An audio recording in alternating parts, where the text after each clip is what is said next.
আমরা ছোট থেকেই জানি সানডে মানে fun day and chicken day. ছোট্ট থেকেই সানডেতে চিকেন হবে না এরকম কিন্তু খুব কমই জন আছে যাদের সানডেতে চিকেন হয় না। সেই রকমভাবে পাপায়েরও এখন প্রত্যেক সানডেতেই ডিম্যান্ড হয়, মাম্মাম সানডে মানেই চিকেন, পাপা সানডে মানেই চিকেন, দাদা সানডে মানেই চিকেন, মানে চিকেন সবার কাছে ওর ডিম্যান্ড। সেই মতো চিকেন তো করবই, তার সাথে কি করব তাকে জিজ্ঞেস করাতে সে বলল আমি আজকে পোলাও খাবো। তো ঠিক আছে, পোলাওটাও করে দিই। পোলাওটা কিভাবে করছি আশা করি তোমরা দেখে বুঝতেই পারলে। আমি তো একদম প্রথম থেকে ক্লিয়ারলি করে দিলাম। আর পোলাওয়ের চালটা না তোমরা নর্মালি জলে ভিজিয়ে রাখবে না। আমি কি করি, ধুয়ে মানে পোলাওয়ের যে চালটা থাকে আমাদের ধুয়ে আমি মশলা মাখিয়ে রেখে দিই, তাতে যে মশলার জলটা থাকে পোলাওয়ের মধ্যে ঢোকে আর সেটাতে পোলাওটা খেতে খুব টেস্ট হয়।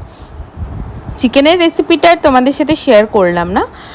তো তারপরে সুন্দর করে কড়াইয়ের মধ্যে ঘি দিয়ে গরম মশলা ফোড়ন, তোমাদের কাজু কিশমিশ ফোড়ন সব কিছু দিয়ে সুন্দর করে চালটাকে ভেজে নিয়ে তারপরে গরম জল, আমি তো এখন কড়মেপে গরম জল দিই না, তোমরা যদি মনে করো কড়মেপে দিতে পারো।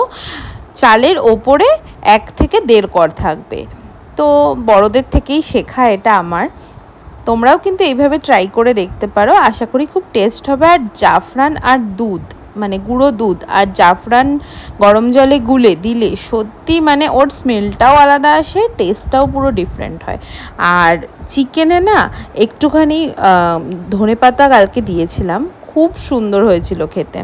ভিডিওটা এডিট করতে লেট হয়ে গেল, তার জন্য দিতেও লেট হয়ে গেল। জানোই তো আমি একটুখানি লেট করেই দিয়ে দিই ভিডিওটা, আর তোমরাও একটু কষ্ট করে দেখে নাও। যেভাবে যেভাবে তোমাদের ইনস্ট্রাকশন দেওয়া রয়েছে স্ক্রিনে, পুরো যেভাবে যেভাবে দেওয়া রয়েছে সেভাবে সেভাবেই করবে, দেখবে একদম ঝরঝরে পোলাও হবে, টেস্টি হবে, ইয়াম হবে খেতে।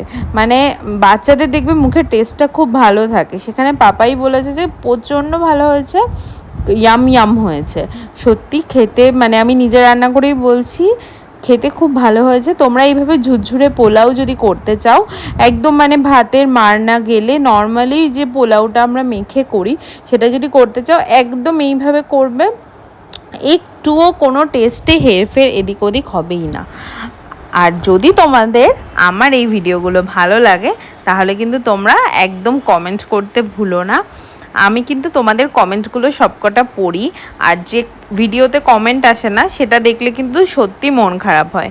তো ভিডিওটা এত সুন্দর করে বানাই, সত্যি মানে যারা রান্না করে তারা জানে যে কত গরমের মধ্যে রান্না করে তার সাথে ক্যামেরা ধরে ভিডিও বানানো অনেকটা স্ট্রাগল। তো চেষ্টা করো, পারলে একটুখানি একটা লাইক করে দিও, শেয়ার করে দিও, আর কমেন্ট বক্সে কিন্তু একটা ছোট্ট করে কমেন্ট করে দিও কেমন লাগে তোমাদের ভিডিওটা, জাস্ট এইটুকু কমেন্ট করলেই হবে। আজকের মতো ভিডিওটা এইটুকুই থাকলো, নেক্সট ভিডিও নিয়ে চলে আসবো তোমাদের কাছে। আর শর্টসগুলো কিন্তু দেখতে ভুলো না।